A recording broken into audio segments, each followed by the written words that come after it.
இந்தியாவின் உதவியால் மாலத்தீவில் புதிதாக திறந்து வைக்கப்பட்டுள்ள விமான நிலையத்தின் பெயர் என்ன? Option A Velana, option B Maamigili, option C Hanimaadhoo, option D Maafaru, option E none of the above. So இதற்கான சரியான பதில் ஹனிமது.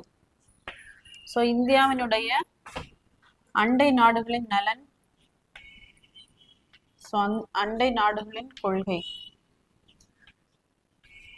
மற்றும் மகாசாகர் இனிஷியேட்டிவ்.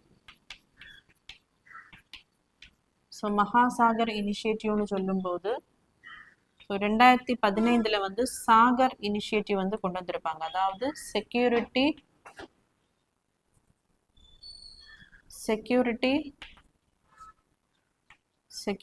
அண்ட் growth இன்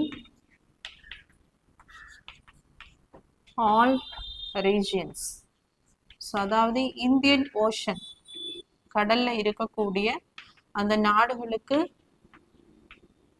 அதனுடைய அந்த மரிடைம் செக்யூரிட்டி, ட்ரேடு, கட்டமைப்பு இதற்கு உதவுவதற்காக கொண்டு வந்ததுதான் இந்த சாகர் இனிஷியேட்டிவ் 2015. ஸோ இப்போ பார்த்தீங்கன்னா அதை மகாசாகர் இனிஷியேட்டிவ் அப்படின்னு எக்ஸ்டெண்ட் பண்ணியிருக்காங்க. ஸோ இதன் மூலம் இந்தியன் ஓஷன்ல இருக்கக்கூடிய அந்த கண்ட்ரிஸ் மட்டுமல்லாது குளோபல் சவுத், அதாவது சவுத்தில் இருக்கக்கூடிய அந்த எல்லா நாடுகளுக்குமே இந்த ஹெல்ப்பை வந்து இனிஷியேட்டிவை வந்து எக்ஸ்டெண்ட் பண்ண போறாங்க. மகாசாகர் அப்படின்னு சொல்லும்போது mutual and holistic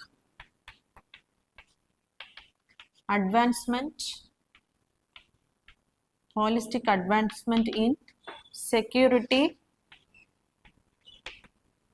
security and growth in all regions. So இந்த இனிஷியேட்டிவ் அடிப்படையில் தான் மாலத்தீவில் ஹனிமது அப்படிங்கிற விமானம் நிலையம் வந்து திறக்கப்பட்டிருக்கு. ஸோ இதற்காக 7096 கோடி வந்து இந்தியா வழங்கப்பட்டிருக்கு. ஸோ இந்தியா வந்து எக்ஸிம் பேங்க் மூலமாக தான் இந்த உதவியை வந்து மாலத்தீவுக்கு வழங்கியிருக்காங்க.